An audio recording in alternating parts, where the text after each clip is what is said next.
अपन देख रहे हैं पल्सर इंजन नॉइज़ प्रॉब्लम आ रही है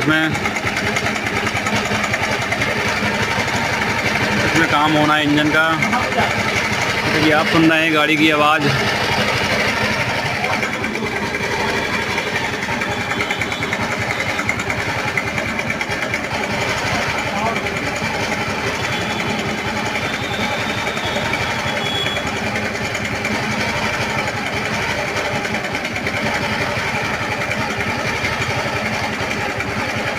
चालू कर दो गाड़ी, चालू कर दो।